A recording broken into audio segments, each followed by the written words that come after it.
There was no design.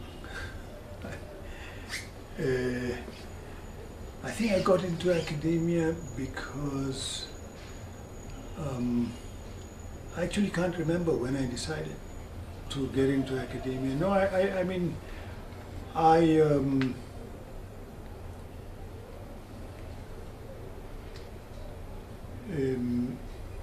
first wanted to, my ambition was to be a diplomat, to go into the UN system. And I actually became an intern in the UN system. And then I wrote a report on the World Land Reform Conference in Rome, and I gave the report to my boss, who was a Russian guy called Mr. Romanov.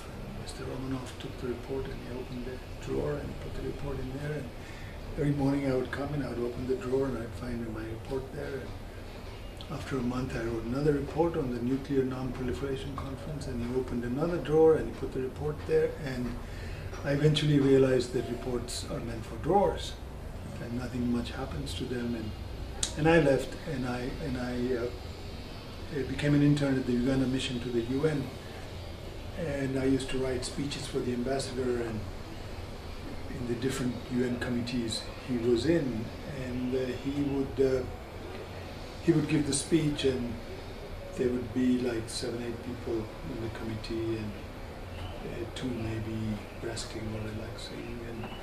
And there was me in the audience listening to him. And I realized that if I was really successful 30 years down the line, I would be him and there would be another me standing up there listening. And so I said, forget it. And then I used to play music. I used to play sitar, Indian instrument. And I applied to Shantiniketan, which is an ashram set up by Tagore in Bengal, to study sitar. And I got in.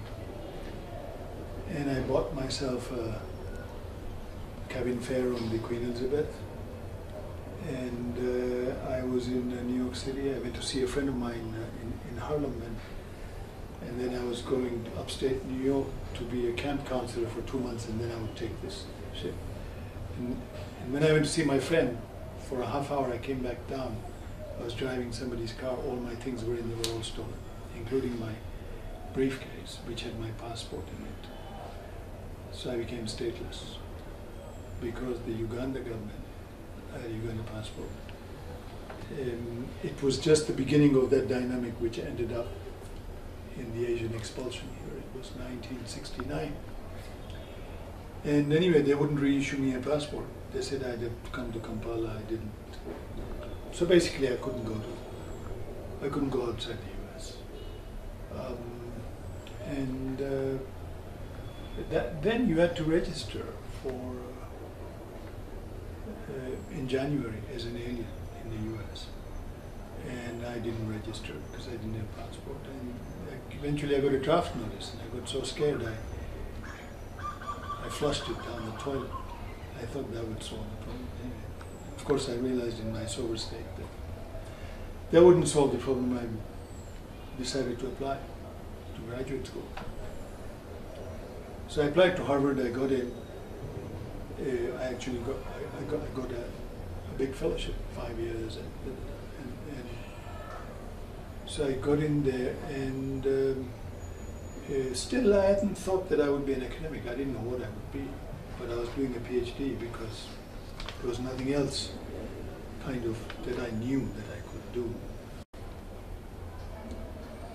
Even though I didn't know what it is that I wanted to do, I knew that I enjoyed writing. Because when I was a graduate student at Harvard,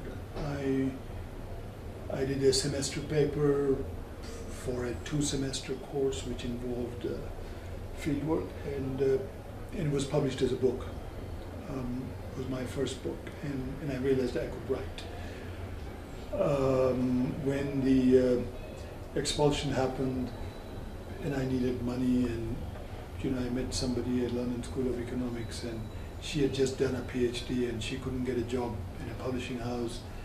She decided to set up her own publishing house, and she said to me, look, why don't you write what you're talking about? And I said, okay. And she said, He said, you have to give me £200 advance because that's the rent. I have to pay 6 months rent advance for my parents to move into a place. And she said, yes, if you can do it in 3 weeks. And I said, okay. And I wrote the book in 20 days.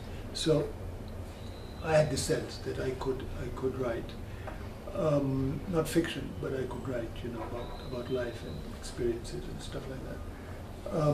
And then when I was in the camp, I'd had a colleague at Harvard, Justinian Raymamo, who was an economist, and we used to be in a study group together with an economics professor, and he went back to Dar es Salaam and became the dean, became a very young dean of arts and social sciences. And he offered me my first job. And I went. And that's how I became an academic.